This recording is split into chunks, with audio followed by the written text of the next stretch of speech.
सदफ दरवाजे पर अम्मार को देखकर हैरत में और गुस्से में आ जाएगी कि अब इसका मेरे पास क्या काम है, जाए दानिया के पास ही। जबकि अम्मार सदफ से नजरें भी मिलाने के अब काबिल नहीं रहा, पे शर्मिंदा हो रहा है अंदर आते हुए, और हमशा भी उसके साथ आई है ताकि इनमें सुलह करवा सके। अस्सलाम वालेकुम friends, welcome to my YouTube channel. Friends, आज मैं इस वीडियो में ड्रामा सीरियल सुन मेरे दिल की नेक्स्ट एपिसोड के बारे में बताने वाली हूँ, जो कि बेहद इंटरेस्टिंग होने वाली है। अम्मार सदफ के कमरे में जाएगा और कहेगा कि मुझे माफ़ कर दो और घर वापस चलो मेरे साथ। तो सदफ कहेगी कि मोहब्बत के टशन भी बहुत बड़े होते हैं, इसमें गलती करने वाले को माफ़ भी कर दो तो फ़ायदा नहीं होता। क्या ही मर्द लोगों का शोभा होता है, एक से शादी करके उसकी गर्दन दबोच ली और दूसरियों को कहा कि मैं आता हूँ। कबूतर होती हैं वो लड़कियां जो तुम जैसों का घर बचाती हैं। जब मैं तुम्हें कह चुकी थी कि जिस दिन मैं रोई उस दिन तुम मेरे आंसुओं में डूब जाओगे। तुम डूब चुके हो अम्मार अहमद, अब यहाँ तुम्हारे आने का कोई फ़ायदा नहीं होगा, जो मर्जी कर लो।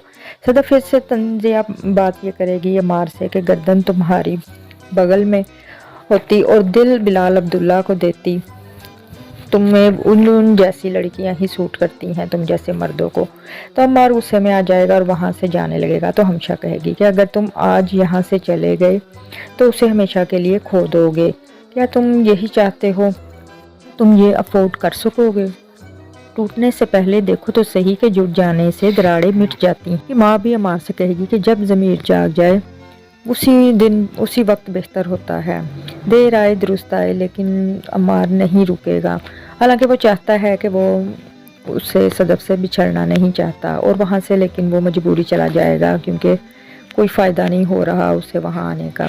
मज़ीद बहसबाजी ही बढ़ रही थी, लड़ाई झगड़ा ही बढ़ रहा था। सदफ के कमरे में हमशा आएगी और कहेगी कि क्यों अपना घर खराब कर रही हो, वो शर्मिंदा है अपने किए पर और तुमसे माफ़ी मांगने आया था, लेकिन तुमने अच्छा नहीं किया। पागल हो गई हो क्या तुम?